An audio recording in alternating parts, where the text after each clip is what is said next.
Bitcoin baut ein Lower Low nach dem nächsten. In der heutigen Nacht um 3 Uhr morgens, als ich noch über den Wolken schwebte in meinem Emirates-Flieger zurück nach Dubai, hat Bitcoin tatsächlich die 57.000 US-Dollar-Marke angetestet und wurde direkt wieder nach oben geworfen. Aber ein Trend, den wir jetzt seit Tagen durchlaufend sehen, ist die Bildung von Lower Lows. Was sich allerdings hier im Chart zusammenbraut, ist eine bullische Divergence. Das wird hier ganz klar auf den größeren Zeiteinheiten sichtbar. Was du hier beachten musst und was sich da potenziell zusammenbraut, werde ich im heutigen Video erläutern. Außerdem heute ein spannender Tag, denn um 15 Uhr, kurz bevor die US-Börse aufmacht, spricht der neue Fed-Chair Kevin Warsh mit uns, zu uns, und wir dürfen uns auf jeden Fall auf volatile Märkte freuen. Wenn du das nicht verpassen möchtest, komm einfach ab 14:30 Uhr in den Livestream rein, dann schauen wir das gemeinsam an und traden den ganzen Hasen gemeinsam. Spekulanten gehen davon aus, dass die Gelddruckmaschine wieder angeschmissen wird und Kevin Warsh angeblich eine 50 Milliarden Cash-Spritze vorhat, in den Markt zu injizieren, um den Marktcrash zu verhindern. Was es damit auf sich hat, werden wir später sehen. Aber liebe Leute, lasst uns gar keine Zeit verlieren und direkt in das Marktupdate reinstarten. Ich bin Trading Phil, falls du neu hier bist, gerne den Kanal kostenlos abonnieren, schnapp dir einen Kaffee und gib mir gerne einen Daumen nach oben. Ich bin komplett übermüdet. Ich habe die Nacht im Flieger, wie gesagt, verbracht und habe mich jetzt hier in meinem Hotelzimmer in Dubai niedergelassen, kurz mal provisorisch mein Setup für dich aufgebaut. Das heißt, für mich gibt es auf jeden Fall keine Ausreden. Ich bin für dich jeden Tag am Start und heute sogar mit einer wunderschönen Marina Skyline Aussicht. Das kann sich und wird sich bestimmt positiv in meine Trading-Aktivität heute einwirken. Also in dem Sinne, lass uns gar keine Zeit verlieren. Cool. Also was haben wir gesehen? Am heutigen Tag hat Bitcoin einen massiven Wick hinterlassen, bis hier runter zu der 57.700 Marke. Dann hat Bitcoin wieder einen ordentlichen Schub reinbekommen und ist hier beim 50er EMA auf dem Stundenchart bislang wieder abgelehnt worden. Was ich im übertragenen Sinn hier sehe, ist genau das, wovon ich ausgegangen bin. Ein Bruch der Trendlinie. Ich mache es dir mal hier schöner auf in TradingView. Wir haben ja hier ein symmetrisches Dreieck in der Ausbildung gesehen, durch welches wir jetzt hier tatsächlich nach unten hin ausgebrochen sind. Das war am Dienstag bereits. Dann hatten wir einen kleinen Wick nach oben. Viele haben das vielleicht schon als Retest gedeutet, aber meine Markterfahrung sagt, immer Geduld mitbringen und den richtigen Retest abwarten. So, der kam an der Stelle auch in den heutigen Morgenstunden und hat automatisch meine weitere Short Order abgeholt, beziehungsweise unsere Short Order abgeholt, denn hier haben wir gemeinsam im Stream am gestrigen Tag die Limit Order platziert. Und bilderbuchartig wurde diese auch abgeholt. Bis jetzt zeigt Bitcoin auch wieder Schwäche, als würde er vorhaben, hier sich wieder nach unten zu arbeiten und den langen Wick hier letzten Endes unten wieder abzuholen. Das ist zumindest ein nahe liegendes Szenario an der Stelle. Ein Blick auf die Liquidation Heatmap verrät uns außerdem, dass hier unten ein Haufen Liquidität beim Rutsch runter zu den 57k abgeholt wurde, aber sich erneut hier wieder ein Haufen Liquidity unter uns zusammengebraut hat, schlichtweg, weil ein Haufen neuer Long-Positionen hier natürlich reinkamen. Gott und die Welt fangen hier natürlich an, den Markt langsam zu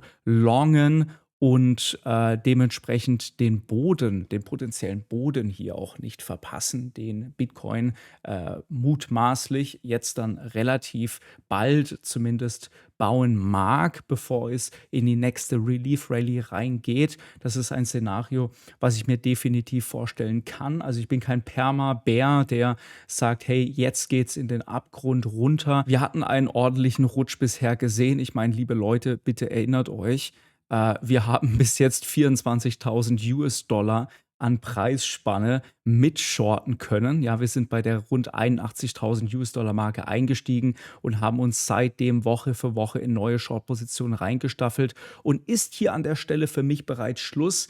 Nein. Nein ist es nicht. Wir müssen einfach nur schauen, was die Institutionen machen. Am gestrigen Tag hat BlackRock alleine wieder 3.500 Bitcoin abgestoßen, Fidelity 169 Bitcoin. Das ist kumuliert eine Summe von 222 Millionen, die gestern von den Bitcoin Spot ETFs wieder rausgeflossen ist. Und damit stellt der Monat Juni den schlechtesten Monat ever dar für die Bitcoin Spot ETFs. Mach mit der Info, was du möchtest, aber das ist für mich auf jeden Fall kein bullisches Indiz an der Stelle. Wir hatten bei dem Bitcoin Spot ETF alleine 4,5 Milliarden Outflow im Monat Juni und damit haben wir den letzten monatlichen Rekord um 29% getoppt. Das ist auf jeden Fall ein Haufen Holz an der Stelle. BlackRock alleine hat davon 3,5 Milliarden ausgemacht. Also schau dir mal die Differenz hier an. Also 1 Milliarde, die restlichen ETFs, BlackRock als Vorreiter hier 3,5 Milliarden im Monat Juni. Das ist auf jeden Fall der Wahnsinn. Gründe, die hierfür genannt werden und die ich auch seit Wochen anspreche, ist die große Capital Rotation. Capital Rotation, im Englischen hört sich das immer ein bisschen schöner an, in andere Assets beziehungsweise in andere Möglichkeiten. Shiny Objects an der Stelle, die der Markt bereitstellt. Zum Beispiel SpaceX IPO, jetzt potenziell kommend OpenAI IPO, Anthropic IPO, also die ganzen AI-IPOs an der Stelle. Natürlich die geopolitische Spannung, die Tendenz zu höheren Zinsen jetzt in den kommenden Quartalen. Und da kommen wir auch zum nächsten Stichwort, nämlich hier heute Kevin Warsh ab 15 Uhr. Er möchte mit uns sprechen. Er hat eine Art Emergency-Meeting, worum es hierbei geht. Also wir werden das Ganze spannend mitverfolgen. Natürlich kann man hier jetzt nur spekulieren und an der Stelle tut das auch schon der Markt. Wir gehen mal zurück, ich habe es ja im Intro schon angesprochen. Insider gehen davon aus, dass hier jetzt die Money Printing, die Gelddruckmaschine wieder angeschmissen wird. In Anbetracht der aktuellen Zinslage relativ unwahrscheinlich an der Stelle. Wir dürfen uns überraschen lassen, aber das wäre schon absolut crazy. Wenn wir uns die Aussicht für die Zinsen anschauen in den nächsten Quartalen, sehen wir ja eine größere Wahrscheinlichkeit, dass vor allem Richtung Ende des Jahres, Anfang nächsten Jahres bereits die Zinsen angehoben werden. Inwieweit da jetzt potenziell aufgrund des nun wieder stabilen Ölpreises die Federal Reserve hergeht und sagt, wir können jetzt bereits schon wieder die Zinsen senken. Also das wäre an der Stelle schon sehr, sehr sketchy. Wir dürfen uns natürlich hier keine Optionen streichen, sondern müssen einfach davon ausgehen, dass wir hier eine Überraschung erleben dürfen am heutigen Tag. Aber meine Tendenz ist, da wird es jetzt keine Wunder-Cash-Injection geben. Eine Cash-Injection kannst du dir an der Stelle weiterhin geben und zwar in Form von 40 Euro gratis in Bitcoin bei einer mickrigen Einzahlung von 100 Euro bei der Mika-regulierten Börse Bybit EU. Ich nutze Bybit für Spot-Einkäufe, für Fiat-On- und Off-Ramp, also auf gut Deutsch Echtgeld Ein- und Auszahlung aufgrund der Mika-Lizenz, die Bybit EU vorliegt, ist es natürlich kein Problem, hier mit Banken zu hantieren. Und ein Vogel hat mir gezwitschert, dass hier potenziell ab August bereits das Future Trading auch möglich ist. Natürlich voll EU-reguliert an der Stelle. So, wenn du Bock hast, dir die 40 Euro in Bitcoin, wie gesagt, zu sichern bei nur einer 100 Euro Einzahlung, schau mal im zweiten Link in der Videobeschreibung vorbei. Im ersten Link in der Videobeschreibung an der Stelle findest du meinen kostenlosen Discord-Server, wie immer, wo wir uns tagtäglich austauschen. Haben wir uns gestern auch einen Arsch abgelacht. Als ich am Flughafen war, haben wir ein bisschen gechattet. Das war lustig. Und hier im Discord teilen wir auf jeden Fall unsere Analysen miteinander und bringen uns gegenseitig auf Vordermann mit den neuesten relevanten Informationen im Krypto- und Trading-Space. So, also die kurzfristige Price-Action sieht hier derartig bearish aus. Wir haben institutionellen weiteren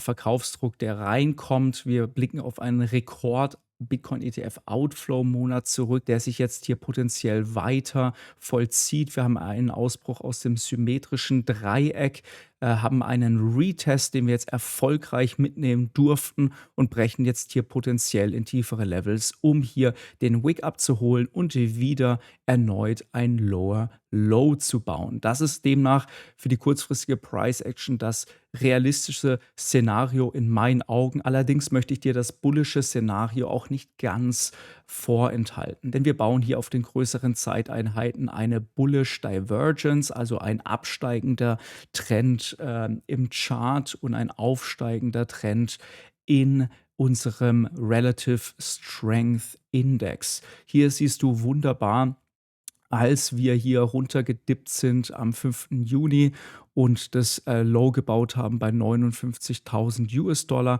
waren wir komplett im überhitzten Bereich im RSI beim Erreichen eines niedrigeren Levels. Aktuell bei der rund 57.000 US-Dollar ist der RSI jedoch absolut im gehobenen Bereich und demnach flüstert uns der RSI zu, dass hier eine potenzielle bullische Wende reinkommen könnte. Jetzt aber aufgepasst, denn das hier bedeutet nicht, dass sofort die bullische Wende reinkommen muss, bedeutet nur, dass sie sich potenziell anbahnt an der Stelle. Also ich wäre vorsichtig, das jetzt als direktes bullisches Signal zu deuten, denn was wir sehr, sehr gut auch beim RSI sehen können, beziehungsweise allgemein in der Price Action, dass wir weiterhin Lower Lows bauen, potenziell bis runter zu der 54.500 Marke oder 54.000 US-Dollar Marke, während der RSI hier weiter seine bullische Divergence formt, bevor sich das bullische Signal dann letzten Endes einpreist. Also das bitte auf jeden Fall im Hinterkopf bewahren. Der RSI, auch wenn er uns jetzt hier eine Bullish Divergence widerspiegelt, gibt uns jetzt kein kurzfristiges Long-Signal. Klar wird auf jeden Fall eine Sache, dass der Preis sich zunehmend in tieferen Levels wohlfühlt. Wir haben den Durchschnittspreis der letzten 4 Jahre, also den 200er Weekly Moving Average, das ist die grüne Linie hier, komplett abgestoßen. Na, der hat einen starken Support dargestellt. Wir haben ihn verlassen, potenziell jetzt hier tatsächlich auch geretestet und bauen jetzt hier Lower Lows auf wöchentlicher Basis. Und der RSI zeigt uns auch, dass der Preis sich in diesen Levels zunehmend wohl fühlt, denn wir sind alles andere als überverkauft, was wir hier waren beim Preislevel von 59.000 US-Dollar. Jetzt scheinen wir bei der 57.000 US-Dollar alles andere als überverkauft zu sein und demnach nach Potenzial ist da definitiv tiefere Levels zu erreichen. Aber jetzt aus Trading-Perspektive, wie würde ich mich jetzt hier aufstellen? Naja, ganz ehrlich, wir sind seit einiger Zeit bereits short platziert und wir haben es ja gerade bereits hier gezeigt. Wir sind seit der rund 81.000 US-Dollar Marke short und haben uns zunehmend short platziert mit dem weiteren Dump jedes Mal in den Rücksetzer. Das Ganze sehr, sehr erfolgreich die letzten Wochen und wenige Monate getradet und natürlich auch Profite genommen. Und das ist genau das Ding, worauf ich auch jetzt hier hinweisen möchte. Der Short-Trend hat in meinen Augen noch Potenzial nach unten. Das sehen wir im RSI. Das zeigt uns der institutionelle Flow, die Cash Rotation, die Zinspolitik in Amerika. Zeigt uns alles, dass es da potenziell noch tiefer rutschen könnte. Aber wir haben ja auch vor ein paar Tagen schon besprochen, dass jetzt hier zunehmend bei der Anfang 50 bis Mitte 50.000 US-Dollar Marke einige Indikatoren anfangen zu schreien. Und zwar Support zu schreien. Das war für mich bei der 60.000 US-Dollar Marke noch nicht der Fall, aber jetzt kommen wir langsam in die Region des Realized Prices, also des Preislevels, wo der durchschnittliche Bitcoin-Holder tatsächlich in den Verlust gerät. Also hier könnte dann potenziell anfangen, zumindest so eine kleine Rally, so eine kleine Summer Rally reinzukommen, bevor wir dann potenziell im Q4 dann letzten Endes unseren absoluten Bärenmarktboden sehen werden. So war es zumindest in einigen der letzten Cycles, dass wir im Sommer noch mal einen kleinen Relief hatten und dann im Q4 einiges noch mal zusammenkam und wir dann tatsächlich den Boden erreicht haben. Demnach werde ich natürlich jetzt hier zunehmend, gerade hier bei den Levels von 57, 56, 55, meine Shorts sowas von ausmelken und dann langsam mich in eine Long-Position reinstaffeln. Potenziell nicht unbedingt für den ja, Giga Bull Run zu der Mio hoch, sondern zumindest mal für die Relief Rally, die jetzt hier potenziell bald anstehen könnte. Demnach würde ich nicht alle Short-Positionen zumachen, gerade weil die Märkte allgemein sehr, sehr bearish und die Cash Rotation aus Risiko-Assets gerade sehr, sehr bearish auf mich wirkt, würde ich dennoch eine Short Exposure im Markt halten wollen, aber langsam wieder eine Long Hedge Position an der Stelle aufbauen. Wenn du da nichts verpassen möchtest, ja, sei einfach auf dem Kanal abonniert, folg auch sehr, sehr gerne in die kostenlose Discord Community, die unten verlinkt ist, rein. Und an der Stelle würde ich sagen, wir verlieren gar keine Zeit. Wir sehen uns im Stream später, gucken, was Kevin Walsh uns zu erzählen hat. Ich bin auf jeden Fall gespannt wie ein Flitzebogen, hoffe du auch. Gerne dem Video einen Daumen nach oben geben, wenn du ein bisschen was mitnehmen konntest. Ich werde jetzt ein bisschen an den Pool gehen, 1, 2 Stunden relaxen, war ein anstrengender Flug und dann sehen wir uns später hoffentlich im Stream. Bis dahin, Peace.